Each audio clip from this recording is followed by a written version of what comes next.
The waitress saw flames swallow the diner. Everyone ran out, except the little girl searching for her toy. She didn't think. She just ran back in. What she didn't know, the child's father was a mafia boss. And saving his daughter had just made her both protected and targeted. The grease trap hadn't been cleaned in 3 weeks. Maya noticed it when she clocked in at 4 p.m., the same way she noticed everything at Rose's diner that management ignored. The flickering light above booth 7, the wobbly leg on table 12, the faint burning smell that had been getting stronger each shift. She'd mentioned it twice. Rosa had waved her off both times. "We'll get to it, sweetheart. We'll get to it."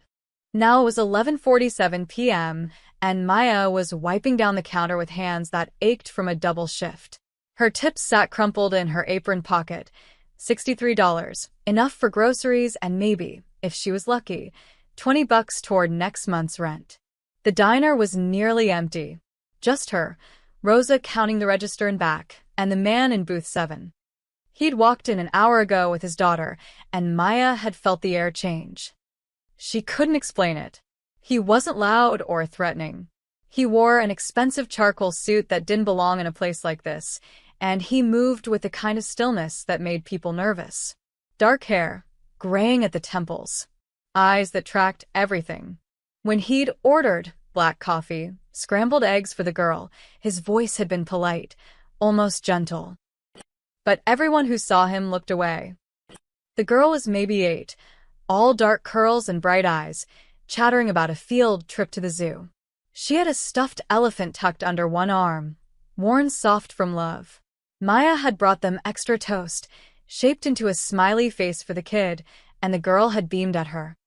The man had nodded once. "Thank you." That was it. 2 words that somehow felt like more. Maya was refilling the coffee pot when she smelled it, stronger now, acrid and wrong. She turned toward the kitchen just as the first wisp of smoke curled through the order window. "Rosa," she called. The smoke thickened. Fast. Too fast. Maya's heart kicked against her ribs. She dropped the coffee pot and ran toward the kitchen, shoving through the swinging door. The grill was fine. The fryer was off. But behind the stove, where the wiring met the grease trap, orange flames were crawling up the wall like living things. "Fire!" Maya screamed. "Rosa, get out!" Rosa stumbled from the back office, eyes wide with panic. Maya grabbed the extinguisher from the wall, aimed, and squeezed. White foam sprayed across the flames, but they were already spreading, feeding on old grease and peeling paint. The foam wasn't enough. "Call 911. Maya choked out, smoke burning her throat. "Go!" Rosa ran for the phone. Maya backed out of the kitchen, coughing, eyes streaming. The diner was filling with smoke now, thick and gray. Through the haze, she saw the man in booth 7 standing, phone already pressed to his ear, his other hand on his daughter's shoulder. "Everyone out!" Maya shouted, gesturing toward the door. "Now!" The man moved immediately, guiding his daughter toward the exit. But halfway there, the girl twisted in his grip, her face crumpling. "Mr. Snuggles," she cried, pointing back toward their booth. The stuffed elephant sat abandoned on the cracked vinyl seat. "Leah, no," the man started, but the girl was already running, small legs pumping, disappearing into the smoke. Maya didn't think. She just moved. She plunged back into the gray fog, one arm over her mouth, squinting against the sting. The heat was intense now, the fire roaring behind the kitchen door. She could hear the girl coughing, crying, somewhere near booth 7. "I've got you," Maya called, following the sound. She found her crouched by the booth, clutching the elephant, tears streaming down her soot-stained face. Maya scooped her up, God, she was so small, and turned back toward where the door should be. But the smoke was everywhere now, disorienting. The ceiling groaned. Maya ran blind, holding the girl tight against her chest, one hand stretched out in front. Her shin cracked against a table. She stumbled, caught herself, kept moving. Then she saw it, the red glow of the exit sign. 5 more steps. 4. 3. The ceiling made a sound like thunder. Maya dove forward, twisting midair to take the impact on her shoulder as burning drywall crashed down behind them. Pain exploded through her back, hot and sharp. She rolled, protecting the girl, and then hands were on her, strong hands, pulling them both through the doorway and into the cold night air. Maya collapsed on the sidewalk, gasping. The girl still clutched against her. Sirens wailed in the distance, getting closer. Leah. Leah, look at me. The man was on his knees beside them, face pale, hands trembling as he reached for his daughter. The girl released Maya and threw herself into her father's arms, sobbing into his chest. He held her like she was the only thing in the world that mattered. Maya tried to sit up, but her head spun. The man looked at her over his daughter's curls, and something shifted in his dark eyes, something raw and unguarded. "You saved her," he said, voice rough. "You saved my daughter." Maya's lungs burned. She couldn't find words. Fire trucks screeched to a halt, firefighters jumping out, shouting orders. Paramedics rushed over with oxygen masks and blankets. Maya let them guide her to the ambulance, still coughing, still shaking. As they loaded her into the back, she heard two firefighters talking near the engine. "That's Vittorio Romano," one muttered, nodding toward the man holding his daughter. Jesus Christ. "That's actually him." Romano? "You mean?" Yeah. "That Romano." The other firefighter went quiet. Maya's blood turned to ice. She knew that name. Everyone in the city knew that name. The Romanos weren't just criminals, they were the criminals, the family that owned half the city's underground and probably more of the legitimate side than anyone wanted to admit. And she'd just saved the daughter of their boss. The ambulance doors closed, and Maya stared at the ceiling, her heart pounding for entirely different reasons now. What had she just done? The hospital smelled like antiseptic and bad coffee. Maya sat on the edge of the examination bed, an oxygen mask dangling from her hand, watching the nurse update her chart. Her throat felt like she'd swallowed sandpaper, and her shoulder throbbed where the debris had hit her, but the doctor said she'd be fine. Minor smoke inhalation. Some bruising. Nothing that wouldn't heal. "You're lucky," the nurse said, not looking up. "Another 30 seconds in there, and we'd be having a different conversation." Lucky. Right. Through the curtain, Maya could hear the little girl, Leah, chattering with her doctor in the next bay. Her voice was hoarse but animated, already bouncing back with the resilience only kids seem to have. Maya felt a strange tightness in her chest that had nothing to do with the smoke. At least she was okay. "You can go home once we finish the paperwork," the nurse continued. "Someone coming to pick you up?" Maya shook her head. "I'll take the bus." The nurse finally looked at her, something like pity crossing her face, but she didn't argue. She just handed Maya a bottle of water and left. Maya was pulling on her smoke-stained jacket when she heard the voices outside her curtain, low, urgent, unmistakably nervous. "Mr. Romano, visiting hours are. I won't be long." That voice. Polite. Gentle. Absolutely unyielding. The curtain pulled back, and Vittorio Romano stepped inside.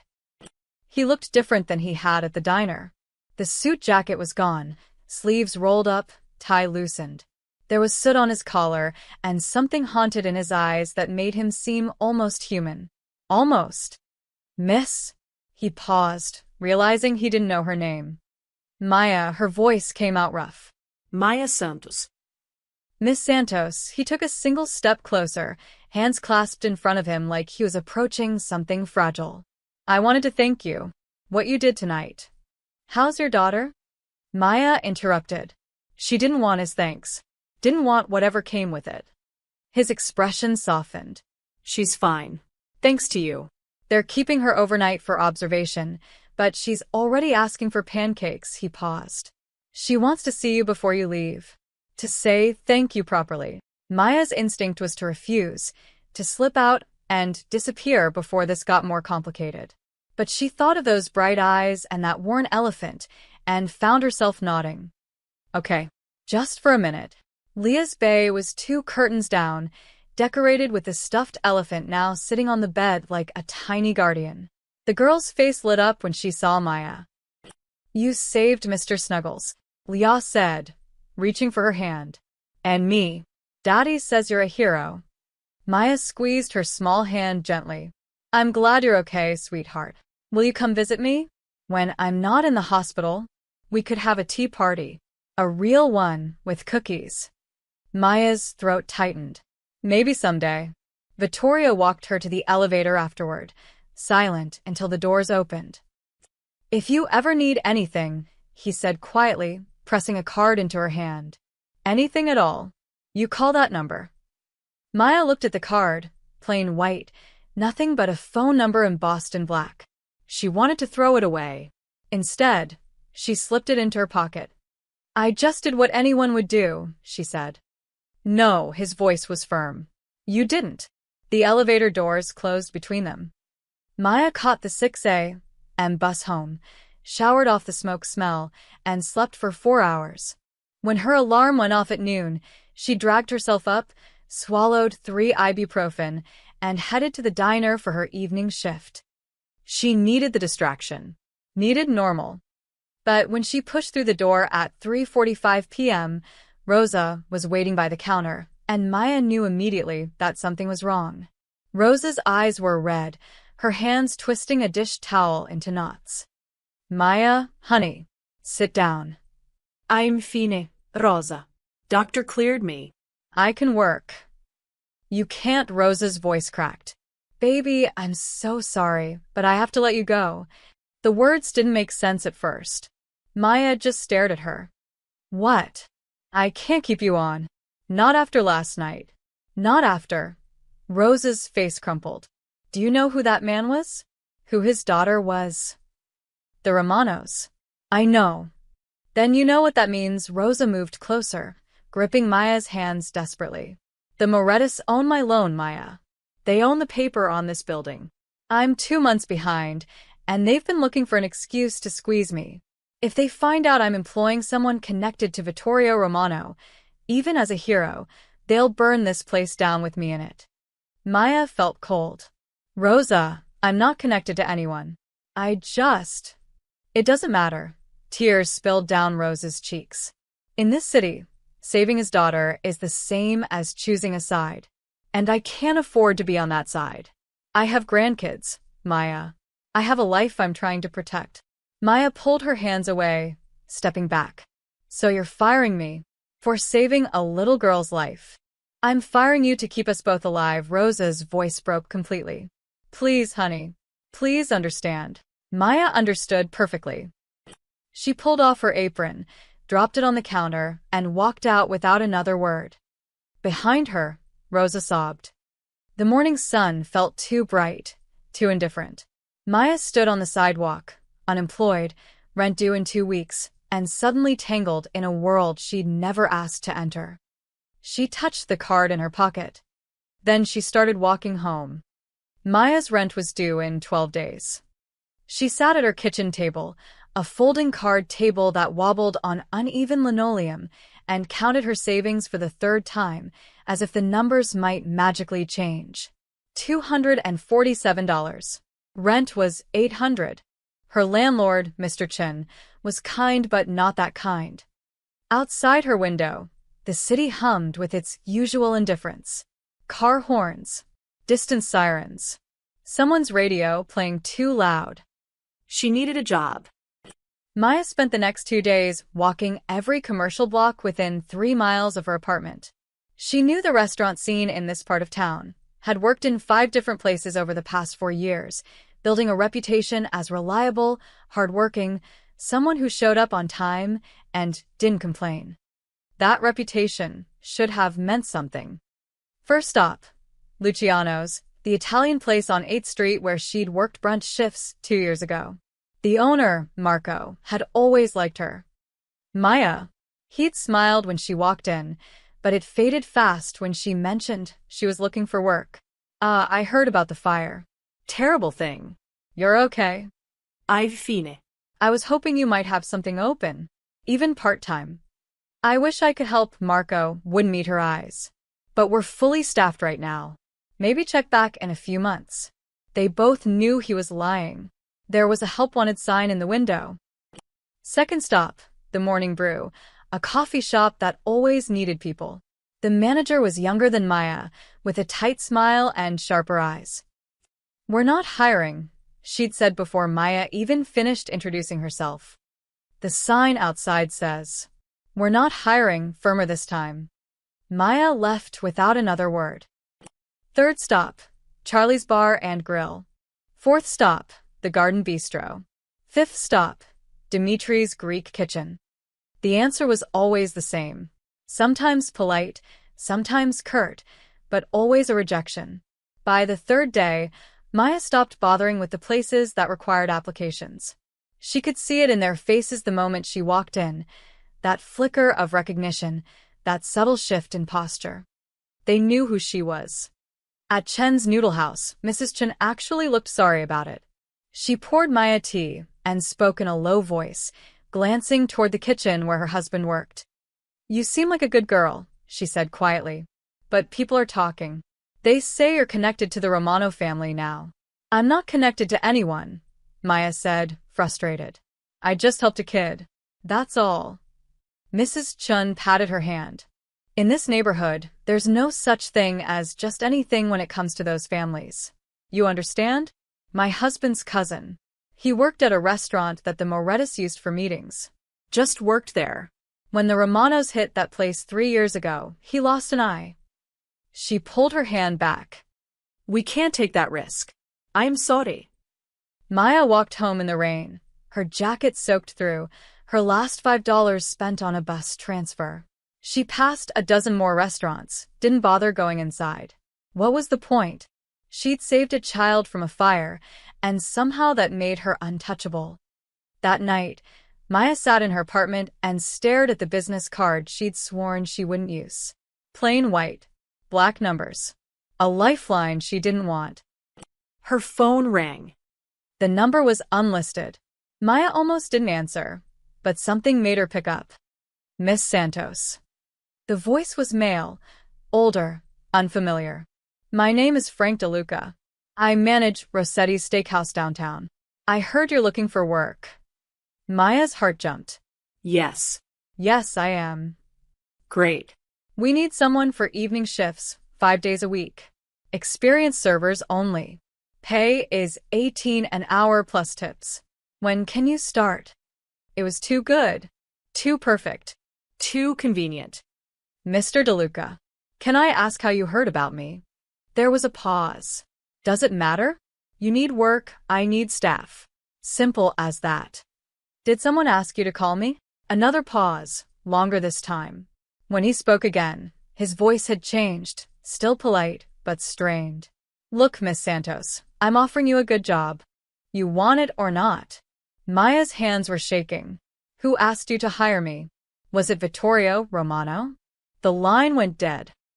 She tried calling back.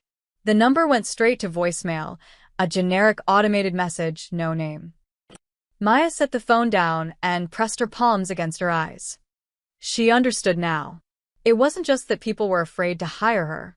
Someone was making sure they didn't. And the one person who might have helped, who might have used his influence to get her work, would only make things worse.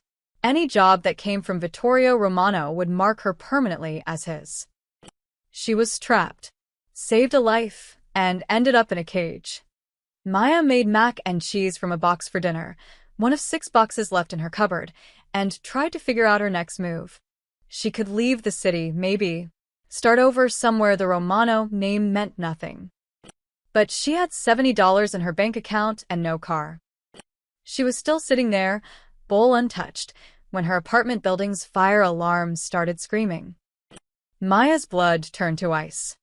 Not again. She grabbed her phone and ran for the door, her mind already racing with one terrible thought. This wasn't a coincidence. The fire alarm turned out to be old Mrs. Kowalski on the 4th floor, who'd fallen asleep with a pot of soup on the stove. The building filled with smoke, but no flames. No bombs. No attacks. Maya stood on the sidewalk with 24 other residents, shivering in the October cold, and felt ridiculous for panicking. She was seeing threats everywhere now, jumping at shadows. But when she returned to her apartment and triple-locked the door, her hands were still shaking. She couldn't live like this.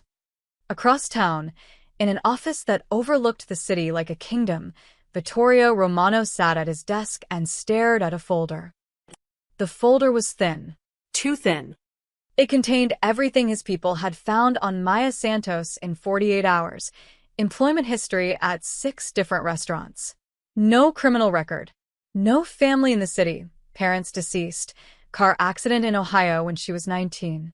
An associate's degree from community college, earned at night while working full-time. Student loans almost paid off. Lived in a 5th-floor walk-up in a neighborhood that was 3 blocks from gentrification and 20 years from safe. She was invisible. One of thousands of people in this city who worked hard, kept their heads down, and barely stayed afloat. She'd also risked her life for his daughter without hesitation, and now she was paying the price. She's been turned away from 11 places in 3 days, said Marco, his head of security, standing across the desk. Marco was 52, built like a wall, and had been with the family since Vittorio's father ran things. Word spread fast. People think hiring her means picking a side. Vittorio's jaw tightened. I didn't ask for this. She didn't ask for this. Doesn't matter what anyone asked for. The Morettis are making moves. They know she matters to you. She doesn't matter to me, Vittorio said sharply. I don't even know her. She's just someone who did something decent. Marco raised an eyebrow but said nothing. Vittorio stood and walked to the window. Below, the city stretched out in all directions, his city, in ways both legitimate and otherwise. He'd spent 20 years building power, consolidating control, keeping the peace through careful balance and strategic force. He didn't do sentiment. Couldn't afford to. But when he closed his eyes, he saw Leah's face in that hospital bed, chattering about tea parties and cookies with the woman who'd saved her life. Find out what she needs, Vittorio said quietly, discreetly. No direct contact. Just make sure she's okay. Boss. I know what you're going to say. I know it's complicated, but I'm not going to let someone suffer for saving my daughter. Find a way. Marco nodded slowly. And if the Morettis make a move on her? Vittorio turned from the window, his expression cold. Then we'll have a different conversation. Maya was coming back from another failed job interview, a diner in Queens that had suddenly filled the position the moment she walked in, when she noticed the car. Black sedan. Tinted windows. Parked across from her building.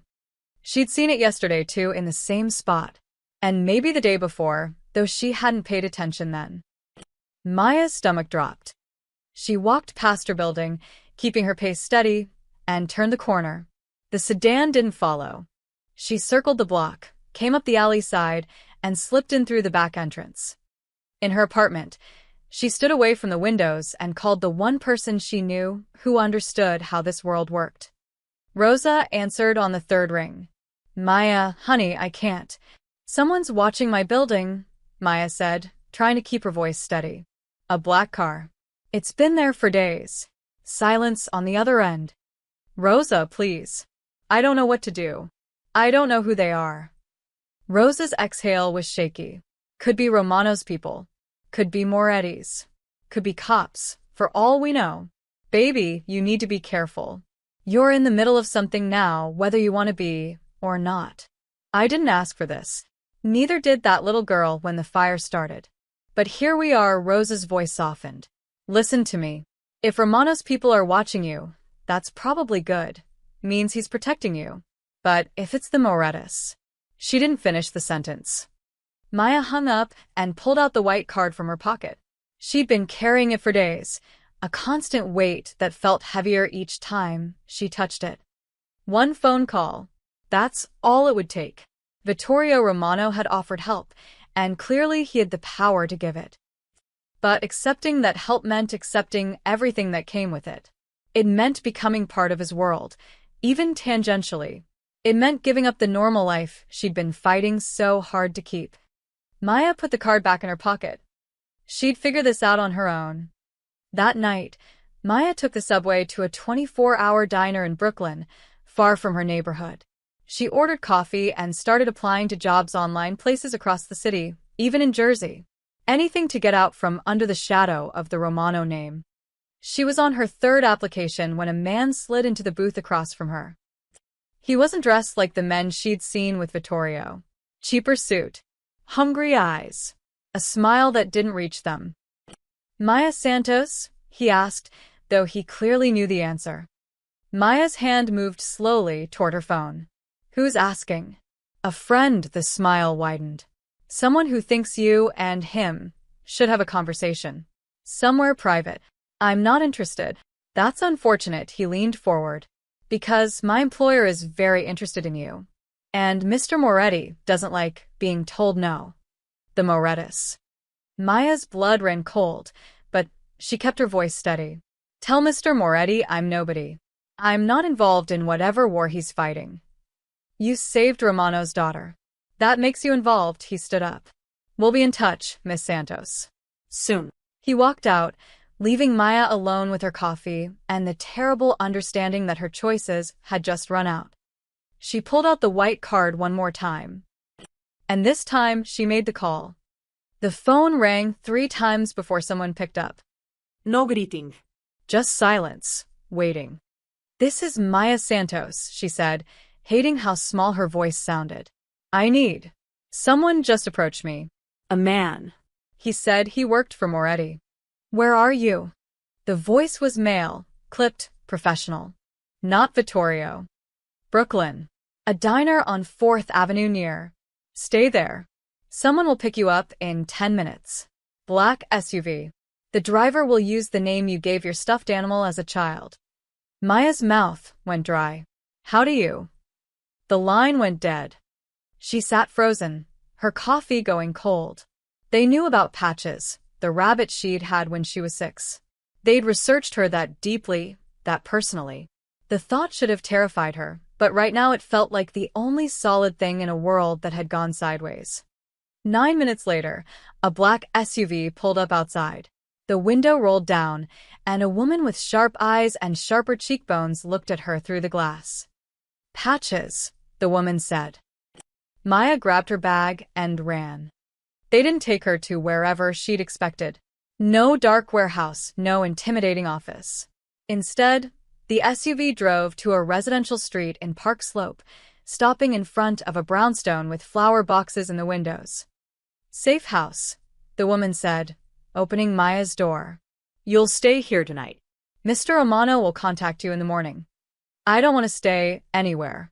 I just need—" "You called us, Miss Santos." "That man who approached you? He's a scout. The Morettis know where you live, where you go, what bus you take. If you go home tonight, they'll be waiting." The woman's expression softened slightly. "This isn't a prison, but it's the smart choice." Maya followed her inside because she was right, and they both knew it. The house was surprisingly normal. Comfortable furniture, a kitchen that smelled like someone had cooked dinner recently, books on the shelves. A woman in her 60s was watching a crime show in the living room and barely looked up when they entered. "Upstairs, second door on the left," the driver said. "There's a bathroom attached. Help yourself to anything in the kitchen. Try to get some sleep." Then she left, and Maya was alone in a stranger's house, protected by a man she'd met once, from people who wanted to use her as a pawn in a war she didn't understand. She didn't sleep. At 2:47 a.m., Maya was sitting by the window, watching the empty street, when her phone buzzed. Unknown number. She almost ignored it, then saw the message. "Still awake?" There. Her fingers hovered over the keyboard. Finally, she typed. Can't sleep. "This is insane." The response came quickly. "I know. I'm sorry you're in this position. You didn't put me here. I did it to myself. You saved my daughter. That's not something to apologize for." Maya stared at the screen, then typed. "What do the Morettis want?" 3 disappeared, appeared again. "Leverage. They think if they have you, they have a way to hurt me. They're wrong. but they'll try anyway. So what happens now? Now you're protected until this is resolved. And how long will that take? This time, the pause was longer. I don't know, but I promise you, this will end. Maya set the phone down and pressed her forehead against the cool window glass. Outside, the city slept on, unaware and uncaring. The next morning, Maya was eating toast in the kitchen when the older woman finally spoke to her. "You're the one who saved the little girl," she said, not a question. Maya nodded. Good, the woman poured herself coffee.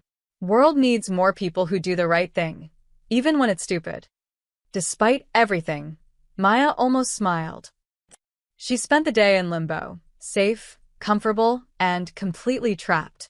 The woman, who introduced herself only as Anne, made lunch and didn't ask questions. The TV played mindless daytime shows. Maya tried to read, tried to think, tried to plan what came next. She was dozing on the couch when Anne shook her awake. "Get up. We need to move." Now. Maya's heart slammed into her throat. What? Why? Someone talked. The Morettas know about this location and was already grabbing car keys, her phone pressed to her ear. "Backup is 3 minutes out, but we can't wait. Go out the back door, through the yard to the alley. Black car will meet you there." "What about you?" "I'll be right behind you." Go.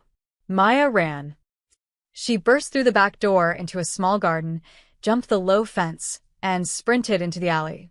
No black car, just shadows and dumpsters, and her own ragged breathing. Footsteps behind her, heavy, fast, multiple people. Maya ran harder, her sneakers slapping against pavement. The alley opened onto a side street. She could see lights, traffic, people, safety in numbers. She was 10 feet from the street when someone grabbed her from behind. Maya screamed, thrashing, but the grip was iron. A hand clamped over her mouth. "Easy now," a voice growled in her ear. "Mr. Moretti just wants to talk." A van screeched around the corner, side door already sliding open. Then gunfire cracked the night air. The hand released her. Maya stumbled forward as her attacker went down, blood blooming on his shoulder. 2 more men in suits appeared from nowhere. Romano's people, she realized, weapons drawn, moving with military precision. "Get her in the car," one of them shouted. The black SUV from last night roared into the alley. Maya was shoved inside, the door slamming shut as the driver gunned the engine. Through the back window, she saw the Romano guards exchanging fire with 3 Moretti soldiers. The woman from yesterday was in the passenger seat, already on the phone. "We've got her. Heading to location Bravo." "Yes, sir." She turned to look at Maya, and for the first time, there was something like sympathy in her eyes. "Welcome to the war, Miss Santos." Location Bravo turned out to be a tea house. Maya stared through the SUV window at the small, unassuming building with its painted sign and lace curtains. After the gunfire, the blood, the sheer terror of nearly being kidnapped, she'd expected a fortress. Instead, they'd driven 40 minutes to a quiet street in a suburban neighborhood where the biggest threat appeared to be overpriced scones. "You're joking," she said. "Mr. Romano's waiting inside," the driver said, ignoring her tone. "He specifically requested somewhere." Non treatening. "After I was just almost kidnapped." "That's exactly why. He wants you to understand that he's not forcing anything. This is a conversation, not a cage." The woman met her eyes in the rear-view mirror. "You're free to walk away, Miss Santos. But I'd recommend hearing him out first." Maya's hands were still shaking from the adrenaline. Her shoulder hurt where she'd been grabbed. She could still hear the gunshots echoing in her head. But she got out of the car. The tea house was nearly empty, an elderly couple in the corner, a woman reading a book by the window, and Vittorio Romano at a table in the back, looking oddly out of place in his expensive suit surrounded by floral tablecloths and ceramic teapots. He stood when she approached. No guards visible, though Maya suspected they were close. "Miss Santos, please sit." He gestured to the chair across from him. "Would you like tea? Coffee?" They make excellent apple turnovers here. Maya sat because her legs felt unsteady. I was almost kidnapped 20 minutes ago. I know. I'm sorry, his expression was genuinely troubled. My people were supposed to move you before the Morettis located the safe house. We had a leak. It's been handled. Handled, Maya repeated flatly. The person who gave up your location is no longer in my employment. He poured tea from a blue ceramic pot, chamomile from the smell. I need you to understand something. I didn't want this for you. I didn't want you involved in any of this. But my gratitude put a target on your back, and now I have a responsibility to keep you safe. Your gratitude, Maya's voice shook. I saved your daughter because she's a child who is in danger. That's it. I didn't ask for protection or gratitude, or to become a chess piece in whatever game you're playing with the Morettis. I know, he set the teapot down carefully. And if I could undo it, if I could make them forget you exist, I would. But I can't. They've decided you're valuable, which makes you vulnerable. Maya wrapped her hands around the teacup he'd poured, needing something to hold on to. So, what now? I hide forever? Change my name and move to Alaska. If that's what you want, I can arrange it. New identity, new city, enough money to start over. You'd be safe, he paused. But they might still look for you. The Morettis are persistent, and they have resources. And the other option? You accept my protection until this situation is resolved. I have a place outside the city, quiet, secure, comfortable. You'd be safe there while I handle the Moretti problem. Handle it how? Vittorio's jaw tightened. You don't need to know the details. If I'm accepting your help, I do, Maya leaned forward. I'm not naive. I know what you are, what you do. If people are going to die because of me. No one is going to die because of you, he interrupted, his voice firm. People might die because the Morettis tried to use an innocent woman as leverage. People might die because they attacked my family. But those are consequences of their choices, not yours. He spoke like a father, Maya realized. Not a crime lord making threats, but a parent explaining difficult truths. It should have made him less intimidating. Somehow, it made him more real. I just want my life back, she said quietly. I want to go to work, pay my rent, be invisible again. I understand. And I promise you, that's the goal. But right now, invisible isn't safe. He reached into his jacket. Maya tensed and pulled out a phone. He scrolled for a moment, then turned it toward her. A video played, Leah in a bright room, drawing at a table. She looked up at the camera and waved. Miss Maya. Daddy said you might be sad, so I drew you a picture. It's us at the diner, but it's not on fire. And look, she held up a crayon drawing of two stick figures, one small with dark curls, one taller with a ponytail, both smiling enormous smiles. You have a cape because you're a superhero. The video ended. Maya's throat was tight. That's not fair. I know, Vittorio pocketed the phone. But it's true. She asks about you every day. Wants to know if you're okay, if you're coming to visit, if you like the same kind of cookies she does. He paused. You didn't just save her life, Miss Santos. You showed her what kindness looks like. In my world, that's rare. Maya stared at her tea, watching the steam curl and dissipate. She thought about her empty apartment, the jobs that wouldn't hire her, the car that had been watching her building, the man in the diner with hungry eyes, and the hand that had clamped over her mouth in the alley. She thought about a little girl with a stuffed elephant and a drawing of a superhero in a cape. If I stay in this safe house, Maya said slowly, what are the rules? Vittorio's shoulders relaxed slightly. You're not a prisoner. You're a guest. You can leave whenever you want, though I'd ask you to coordinate with my security team. You can have visitors if you'd like, though we'd need to vet them first for your safety. And Leah? Something shifted in his expression. Surprise, maybe, or hope. She would love to visit. If you're comfortable with that. Maya nodded slowly. Okay. I'll stay. But only until this is over. Agreed, he extended his hand across the table. Thank you for trusting me. Maya shook it, his grip warm and steady, and wondered if she'd just made the smartest or stupidest decision of her life. The safe house wasn't what Maya expected. She'd imagined something sterile, a bunker disguised as a home, all security cameras and locked doors. Instead, the SUV pulled up to a cottage 40 minutes outside the city, tucked away in a wooded area where the only sounds were birds and wind through the trees. It had a blue door, a wraparound porch, and wildflowers growing in untamed clusters around the mailbox. "This is it?" Maya asked. "It's one of several properties," the driver, whose name was Lauren, she'd finally learned, explained. "This one's used for quieter situations. There's a security perimeter, but it's designed to look residential. The neighbors think you're Mr. Romano's cousin recovering from surgery. Do I have a fake name? Only if you want one." Inside, the house was cozy. Worn furniture that looked actually lived in. A kitchen with copper pots hanging over the stove. Books on the shelves, puzzles on a side table, an acoustic guitar leaning in the corner. The bedroom upstairs had a quilt on the bed and a window that overlooked the woods. It felt like someone's home. Maybe it had been once. "There's food in the fridge and pantry," Lauren said. "Landline works if you need anything, just dial *62. Someone will answer. Your cell should work fine out here too, but the landline is more secure. And I can really just stay here."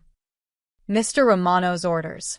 "Make yourself comfortable." Lauren headed for the door, then paused. "For what it's worth, Miss Santos, you did a good thing. Not many people would have run into that fire." Then she was gone, and Maya was alone. She spent the first day just breathing. No job applications, no looking over her shoulder, no wondering if today would be the day everything fell apart.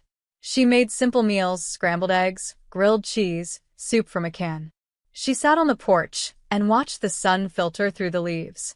She slept for 10 hours straight and woke up without an alarm for the first time in months.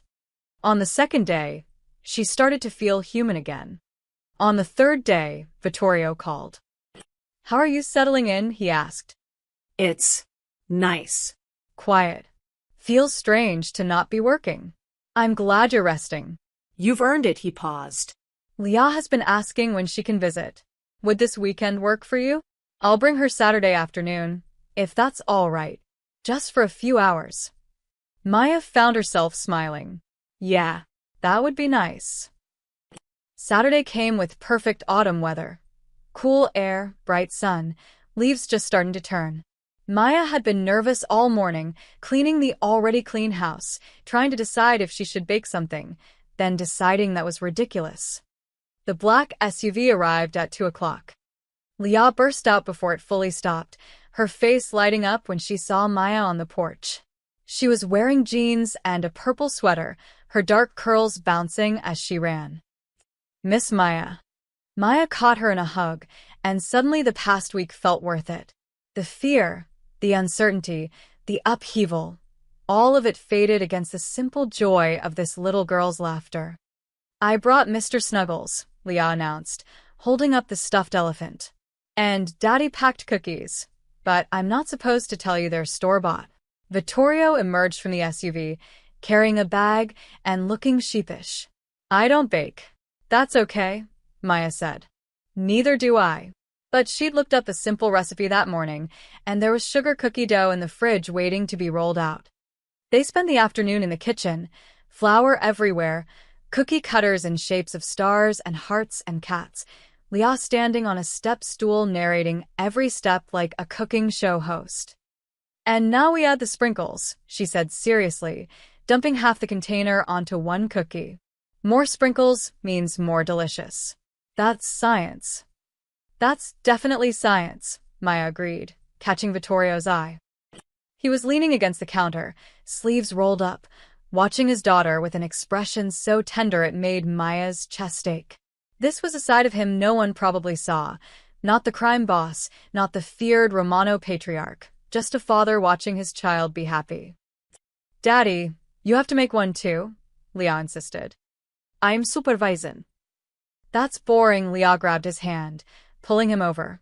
"Make a dinosaur. Please." He couldn't say no to her.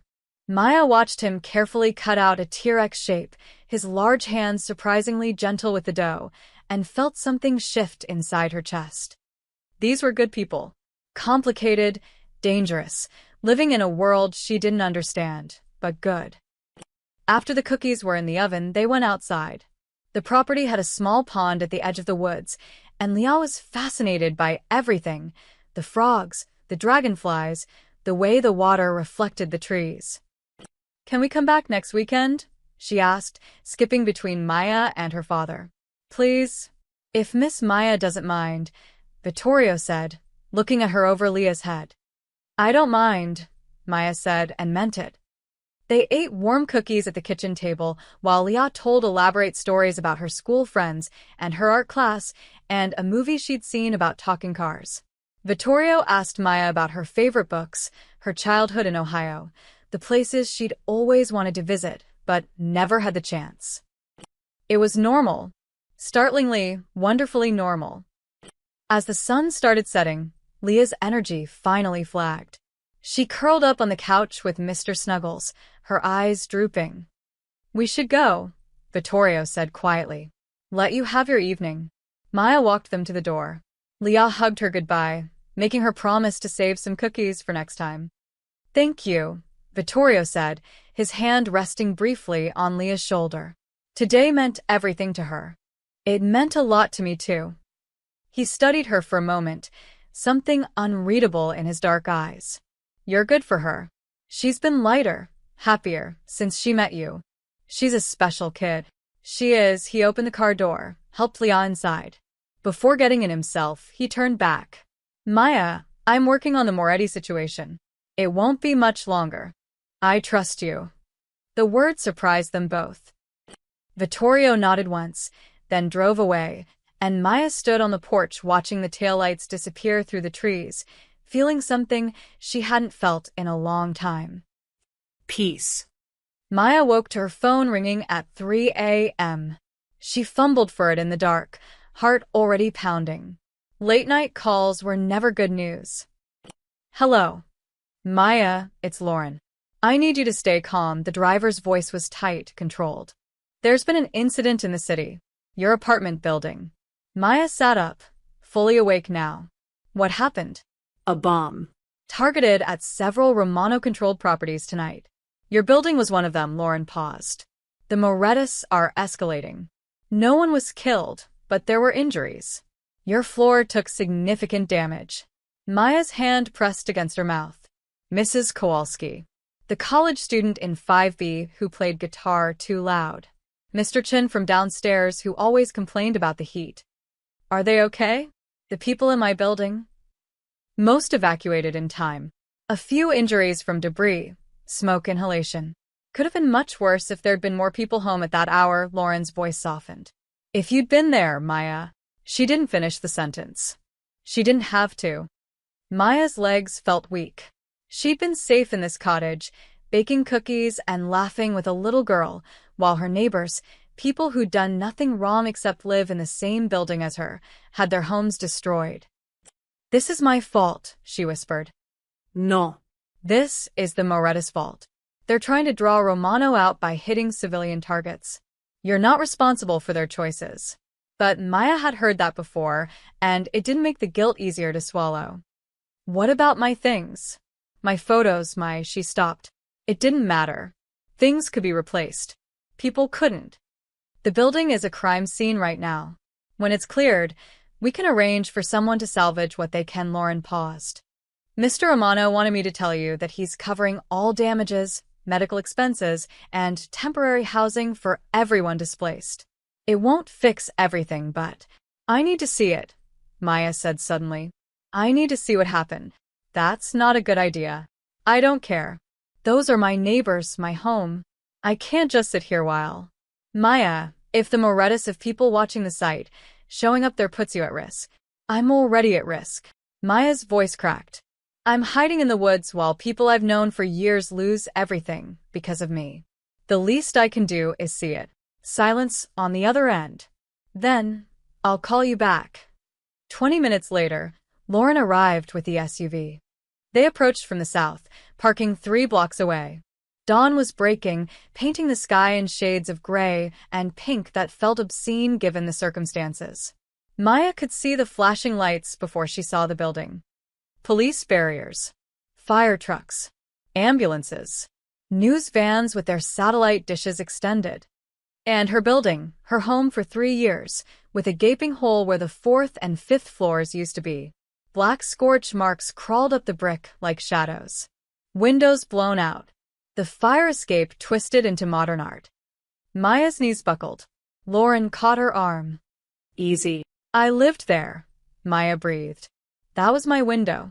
Her bedroom was just Gone. the bed she'd bought at a thrift store, the photos of her parents she'd kept on the dresser, the jacket she'd been saving up to replace. All of it reduced to rubble and ash. They stood behind the police line, and Maya watched her neighbors huddled in blankets, talking to officers, some crying, some just staring at the destruction in shock. She recognized Mrs. Kowalski being treated by paramedics, an oxygen mask over her face. The guitarist from 5B had his arm in a sling. I should talk to them, Maya said. Absolutely not. If anyone recognizes you, they deserve to know I'm sorry. They deserve to be safe, which means you staying hidden. Lauren's grip tightened. Maya, I understand how you feel, but showing yourself here helps no one. Maya knew she was right, but watching from the shadows while people suffered felt like cowardice. A black car pulled up, not Romano's. Maya recognized the hungry-eyed man from the Brooklyn diner as he stepped out, surveying the damage with satisfaction. He made a call, spoke briefly, then looked directly at the spot where Maya and Lauren were standing. He couldn't see them through the crowd, could he? He smiled and got back in the car. We need to leave, Lauren said urgently. Now. They were halfway to the SUV when Maya's phone buzzed. Unknown number. Against her better judgment, she answered. Enjoying the view? The voice was oily, amused. That's just the opening act, Miss Santos. Mr. Moretti wanted you to understand what happens to Romano's investments. That building? That's on you. Every injury, every ruined home. You did that by choosing the wrong side. I didn't choose any side, Maya said through gritted teeth. I saved a child, and now other people are paying for it. Funny how that works, the voice hardened. Here's what happens next: more targets. More damage. More innocent people caught in the crossfire, unless you convince Romano that protecting you isn't worth the cost. The line went dead. Maya stood frozen on the sidewalk, rage and helplessness warring inside her chest. What did they say? Lauren asked. They're going to keep hurting people until Vittorio stops protecting me. Maya's hands clenched into fists. They're using me as bait. Then we make sure they can't find you. But Maya wasn't thinking about hiding anymore. She was thinking about the smile on that man's face, the satisfaction in his voice, the casual cruelty of people who destroyed lives as strategy. She was thinking about Vittorio's card and his promise. This will end. Take me back to the cottage, Maya said quietly. I need to make a call. Lauren studied her face, then nodded. As they drove away from the ruins of her old life, Maya made a decision. She was done being a victim, done being a pawn. If she was going to be part of this war, she was going to fight back. Vittorio arrived at the cottage within 2 hours of her call. Maya heard the car pull up and met him at the door. He looked different than he had during the weekend visit, the careful warmth replaced with something harder, more controlled. This was the man who ran an empire, not the father who'd helped his daughter decorate cookies. You saw the building, he said. Not a question. Lauren took me. I needed to see it. Maya stepped aside to let him in. People I know were hurt because of me. People you know were hurt because the Morettis are animals who target civilians. He moved to the window, hands in his pockets, tension in every line of his body.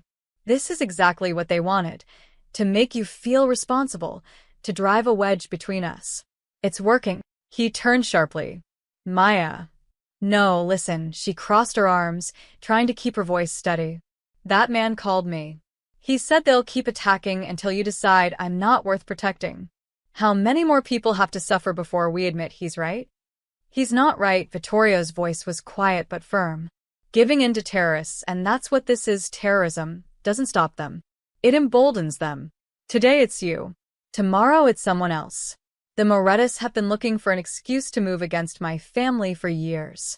You're just the catalyst they chose. So, what do? I hide here forever while they blow up buildings. No, he moved closer, his dark eyes intense. You stay safe while I remove the threat. Permanently. The weight of that word hung in the air between them. How? Maya asked quietly. You said you wanted to know the details if you accepted my help. Do you still want that? Maya thought of Mrs. Kowalski's oxygen mask, the guitarist's broken arm, the smoking hole where her bedroom used to be. She thought of Leah's bright smile and the man with hungry eyes who'd threatened her in the diner. Yes. Vittorio gestured to the couch, and they sat. He didn't touch her, kept a respectful distance, but his presence filled the room. The Morettas make their money through construction contracts, gambling, and extortion, he began. They've been trying to expand into territories my family controls for the past decade. Usually we maintain balance. They stay in their lane, we stay in ours. But their current boss, Vincent Moretti, is ambitious and reckless. And now he sees me as an opportunity. Yes. He thinks if he can either take you, or make me look weak for protecting a civilian, he can justify a larger move against my operations. Vittorio's jaw tightened. He's wrong, but he's caused enough damage that a response is necessary. What kind of response? I have people working on several fronts. Financial pressure. The Morettas have overextended themselves on a development project in Queens.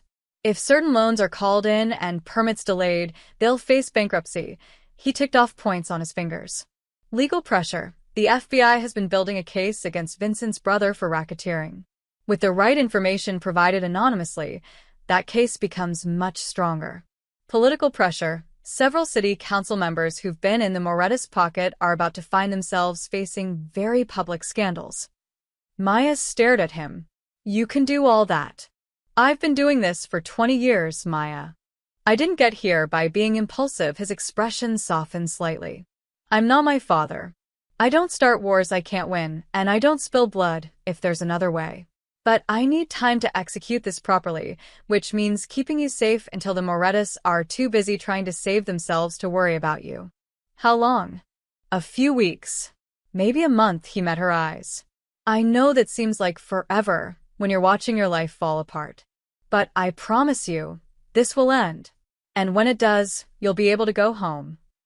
I don't have a home anymore. The words came out more bitter than she intended. It's rubble. Then we'll build you a new one. He said it like it was simple, like replacing an entire life was just a matter of logistics. Maybe for him it was. Maya leaned back against the couch, exhausted. I feel so useless here. Just waiting while other people fix my problems. You're not useless. You're being smart, Vittorio hesitated then added, and you're giving Leah something she's never had before. What's that? Someone outside this world who cares about her. His voice was quiet now, almost vulnerable. Everyone in her life is either family or connected to the business. She's been raised around guards and careful conversations, and the knowledge that her last name makes her a target. But you met her as just a little girl who needed help. No agenda. No fear. Just kindness. Maya's throat tightened. She's easy to care about. She is. But most people don't see past who her father is. He stood, moving back to the window. After her mother died, cancer 3 years ago, Leah became even more isolated. I've tried to give her as normal a life as possible, but normal is hard in my world. I'm sorry. About your wife. Thank you. He was quiet for a moment. Isabella would have liked you. She always said I needed to surround myself with people who'd tell me the truth instead of what I wanted to hear. Is that what I do? You called me out for making this situation my responsibility. You demanded details instead of accepting easy answers. You risked your life for a child you didn't know. He looked back at her. Yes. That's exactly what you do. A phone buzzed. Vittorio checked it, and his expression hardened. I need to go. There's a situation that requires my attention. He headed for the door, then paused. Leah wants to visit again next weekend. She's been talking nonstop about the cookies and the pond. Would that be all right? Despite everything, the fear, the anger, the uncertainty, Maya smiled. Yeah. Tell her I'll teach her how to make frosting this time. She'll be thrilled, his expression softened. Thank you, Maya. For understanding. For being patient. For being here. Then he was gone, and Maya was alone again in the quiet cottage. She looked around at this temporary sanctuary, at the life on hold, at the uncertain future stretching ahead. And for the first time since the fire, she felt something like hope. The weeks that followed passed in a strange, suspended rhythm. Maya settled into the cottage like it was temporary home, because that's what it was. She read books from the shelves, learned to play 3 chords on the guitar, took long walks through the woods with Lauren trailing at a discreet distance. She video-called Rosa, who cried with relief that Maya was safe and whispered that the diner had received an anonymous payment covering all her debts to the Morettas. I don't know how, Rosa had said, her voice shaking, but someone made them forgive everything. I'm free, baby. After 10 years, I'm finally free. Maya knew exactly how, but she didn't say. Leah visited every weekend, sometimes with her father, sometimes with a kind-eyed woman named Marie, who Vittorio introduced as Leah's nanny. They baked increasingly elaborate desserts, brownies with caramel swirl, lemon bars that turned out lopsided but delicious, a chocolate cake that collapsed in the middle and made Leah laugh so hard she got hiccups. It's abstract cake, Leah had declared seriously. Like in museums. Vittorio usually stayed for these visits, watching from the kitchen doorway, or helping when Leah demanded his assistance. Maya learned small things about him during those afternoons. He took his coffee black. He was terrible at charades. He knew every word to the songs from Leah's favorite animated movies and would sing them without self-consciousness when his daughter asked. He was careful around Maya. Respectful. Never pushing, never assuming. Always maintaining that professional distance even as the space between them felt increasingly complicated. Maya tried not to think about that complication. 3 weeks into her stay, Vittorio called during off hours. Turn on the news, he said without preamble. Channel 7. Maya grabbed the remote. The news anchor was mid-sentence. Multiple arrests in a sweeping FBI operation targeting organized crime in Queens. Vincent Moretti, alleged head of the Moretti crime family, was taken into custody this morning along with 16 associates on charges including racketeering, extortion, and money laundering. The screen showed footage of Vincent Moretti, a heavy-set man in his 50s with cold eyes, being led out of a restaurant in handcuffs. More arrests followed. The hungry-eyed man from the diner. Others Maya didn't recognize. Federal prosecutors are calling this one of the largest organized crime busts in the city's history, the anchor continued. Sources say the investigation was aided by a confidential informant close to the organization. Maya muted the TV. You did this. I provided information the FBI already suspected. I just gave them enough evidence to move. Vittorio's voice was matter-of-fact. Vincent will spend the next 2 decades in prison minimum. His organization is fractured. The remaining Morettas are scrambling to avoid indictment or fighting each other for control. So it's over? Not completely. There's still cleanup, still some danger until everything settles. But the immediate threat to you is gone, he paused. You'll need to stay there for another week or 2 while we ensure no one's looking for revenge, but after that, you're free. Free. The word should have brought relief. Instead, Maya felt strangely hollow. What happens to everyone who was hurt? The people in my building? Every tenant received full compensation for their losses and 6 months of paid housing. Medical bills were covered anonymously. The building is being completely renovated, better than it was before, his voice softened. They'll be fine, Maya. You made sure of that by trusting me. After they hung up, Maya sat in the quiet cottage and tried to imagine going back to her old life. Finding a new apartment, getting a job. Maybe Rosa would hire her back now that the Moretti debt was gone. Returning to normal. But what was normal after this? The next weekend, Vittorio arrived alone. Leah's at a birthday party, he explained, holding up a grocery bag. But she made me promise to bring you these. Inside were handmade cards, crayon drawings of stick figures labeled Ms. Maya and Daddy and me, hearts and flowers covering every inch of paper. Maya's eyes stung. She wants to know if you'll come to her school art show next month, Vittorio continued. I told her I'd ask. Next month I'll be back in the city, Maya said carefully. Back to my life.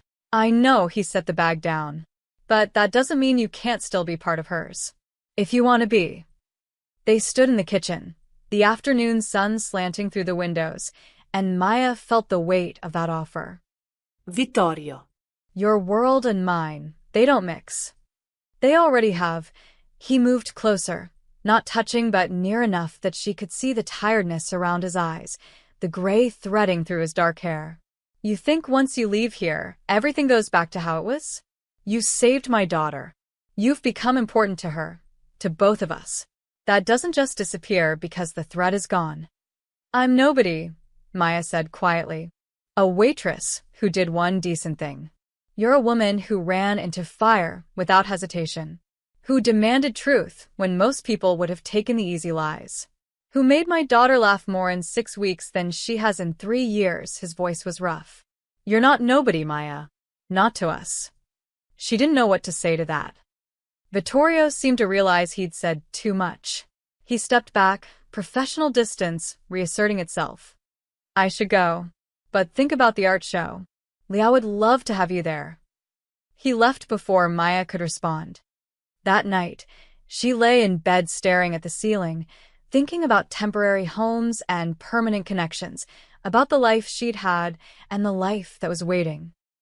And about the choice she'd have to make when the week was up. The call came on a Tuesday afternoon, 2 weeks after Vincent Moretti's arrest. It's safe, Lauren said simply. You can go home whenever you're ready. Home. Maya looked around the cottage, at the guitar she'd been learning, the half-finished puzzle on the coffee table, the kitchen where she and Leah had created disasters masquerading as desserts. Somewhere along the way, this place had stopped feeling like hiding and started feeling like living. Okay, she said. Give me a day to pack. But she didn't pack. She sat on the porch and watched the woods, trying to figure out who she was now that the crisis had passed. Vittorio arrived the next morning unannounced. Maya heard his car and met him at the door, surprised. I thought Lauren was picking me up this afternoon. She was. I asked if I could come instead. He looked uncertain in a way she'd never seen before. Do you have a few minutes? I'd like to talk before you leave. They walked to the pond, following the path Leah always insisted on taking. The autumn air was crisp, leaves crunching under their feet. Neither spoke until they reached the water's edge. I owe you an apology, Vittorio said finally. For everything that happened. The fire wasn't your fault, but everything after, the targeting, the bombing, the upheaval of your entire life, that was because of who I am. Because saving Leah connected you to me. You didn't do those things. The Morettis did. But they did them because of me. He picked up a smooth stone, turned it over in his hands. I've spent my whole life building walls between my world and the normal one, trying to keep people like Leah safe from the consequences of what I do. But those walls don't always hold.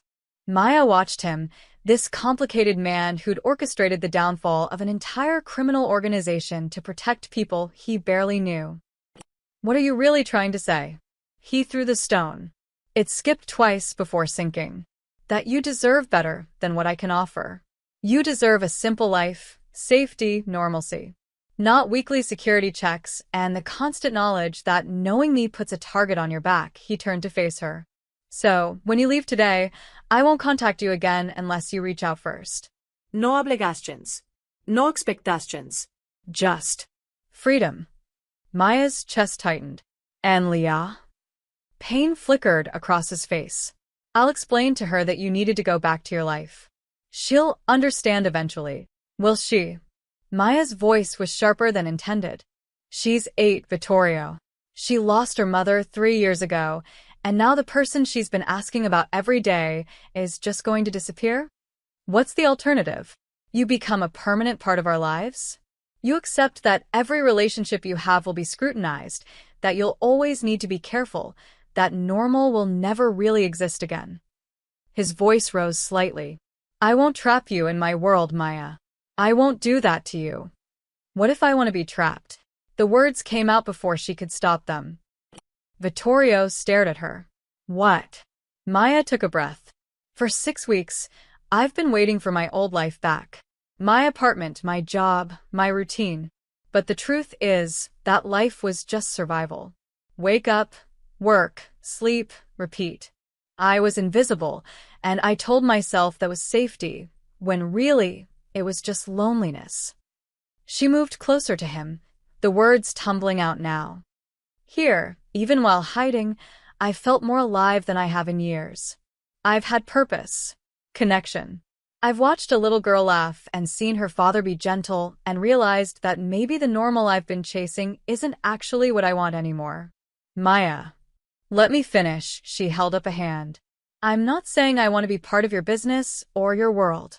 I don't. But I'm also not ready to walk away from you, and Leah, like these past weeks didn't matter. Vittorio was quiet for a long moment, his dark eyes searching her face. What do you want? He asked finally. If you could have anything, no danger, no complications, what would your life look like? Maya had never let herself think about it. Want felt dangerous when survival took all your energy. But standing here, with the autumn sun filtering through the trees and this man looking at her like her answer actually mattered, she let herself dream. Something small, she said quietly. Something warm. A place where people feel welcome, where the coffee's always hot and everything smells like fresh bread. I've always thought about opening a bakery, nothing fancy, just neighborhood-sized. Somewhere people come not just for food, but because it feels like home. She laughed self-consciously. That probably sounds stupid. It doesn't. His voice was rough. It sounds perfect. It's also impossible. I have $200 in savings and no credit. Banks don't exactly line up to give loans to unemployed waitresses with bombed-out apartments. Vittorio was quiet, but something shifted in his expression. What if it wasn't impossible?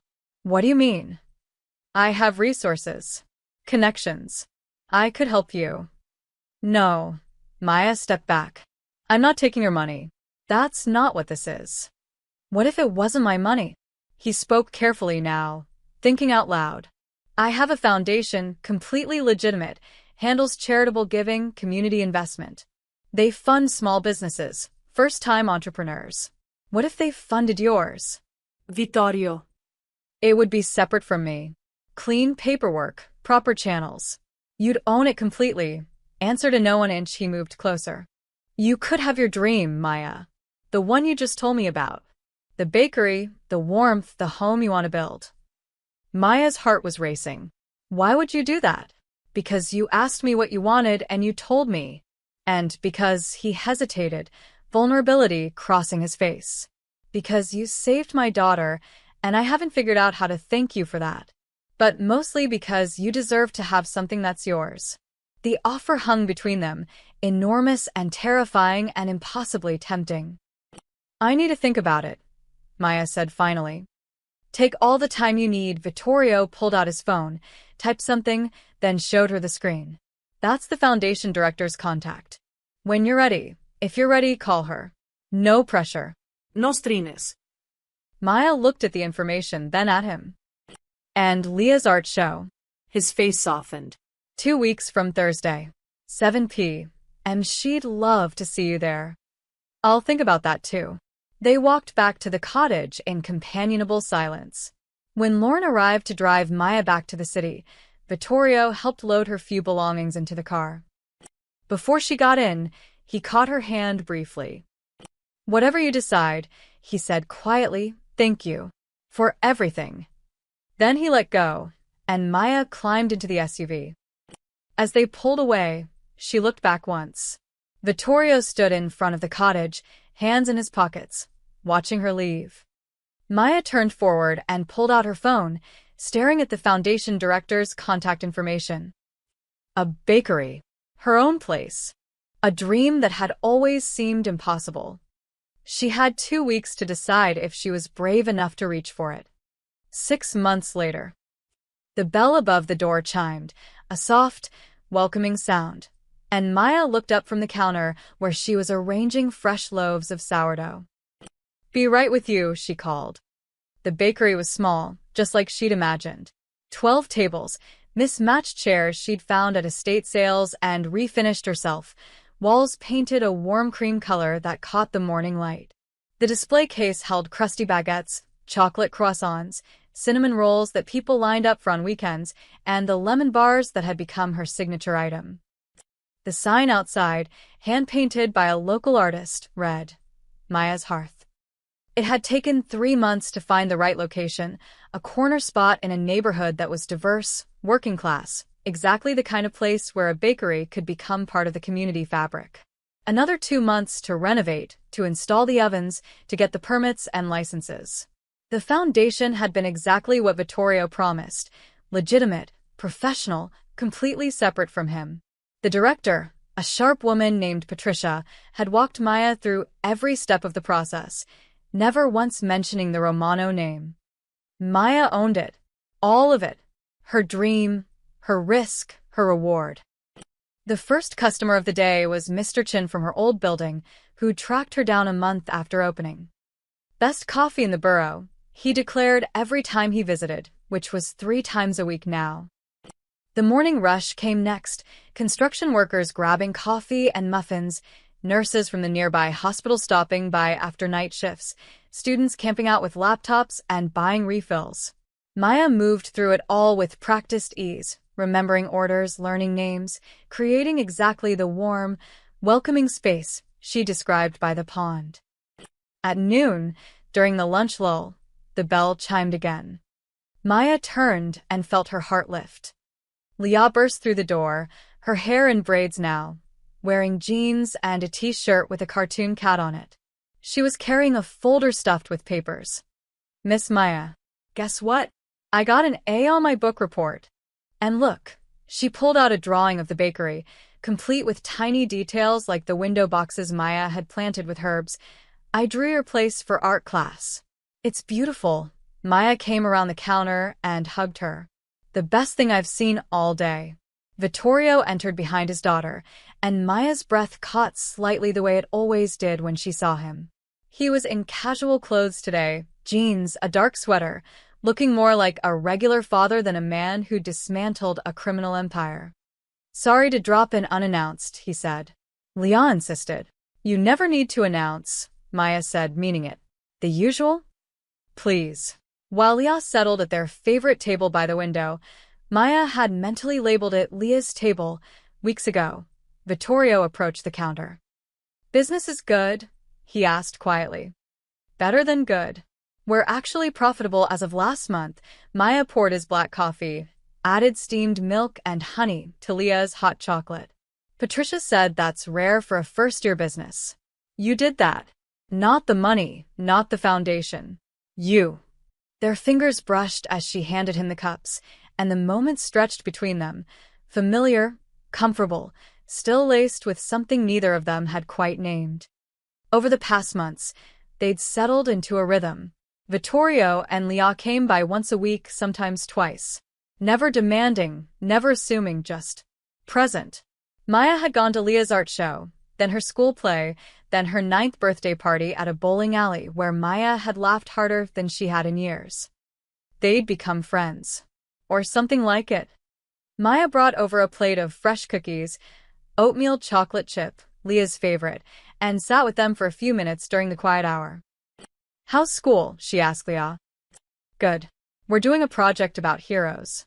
"I picked you," Leah said it so matter-of-factly, like it was obvious. "Because you saved me, and then you made your dream come true, and Daddy says that's what heroes do." Maya's throat tightened. "Your dad's pretty heroic too, you know." Leah nodded seriously. "He is. But he won't let me write about him, because he says it's complicated." Vittorio looked slightly embarrassed. "I suggested she pick someone easier to explain." "But you're not easy, Daddy." "That's what makes you interesting," Leah turned back to Maya. "Can I interview you? I need to know 3 things you're proud of and 3 things you want to do next." "Sure, sweetheart. Let me just help these customers." A young couple had entered, looking around with the tentative excitement of first-time visitors.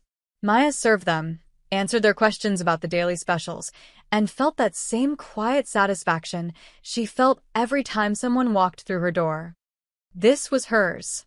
This warm space, these moments, this life she'd built from ashes. When she returned to the table, Vittorio was watching her with an expression that made her heart skip. "What?" she asked. "Nothing.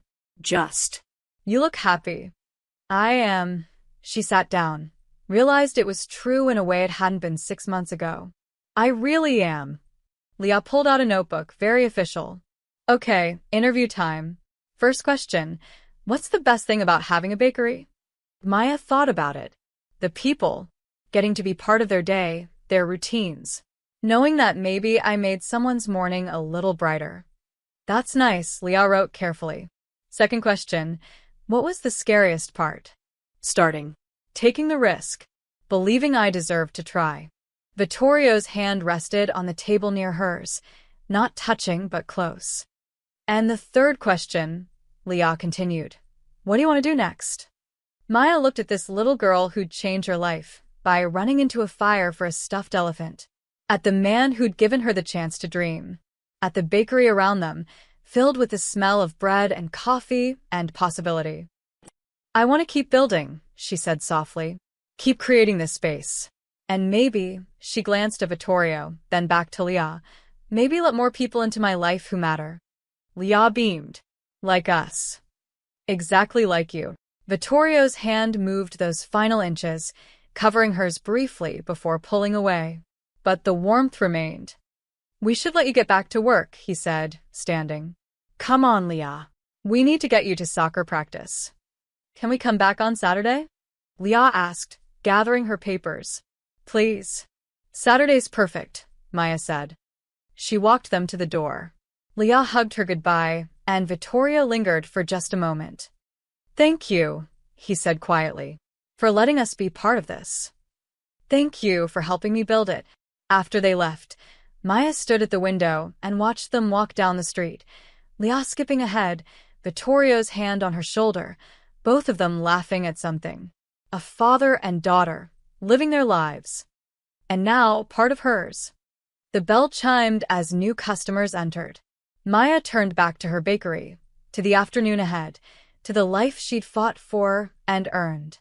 6 months ago, she'd saved a child from a fire and lost everything. Today, standing in her own warm space with flour on her apron and hope in her chest, Maya understood the truth. Sometimes you have to burn down to build something better. Sometimes the best things in life come from the unlikeliest fires. She smiled and greeted her customers, ready for whatever came next. The end.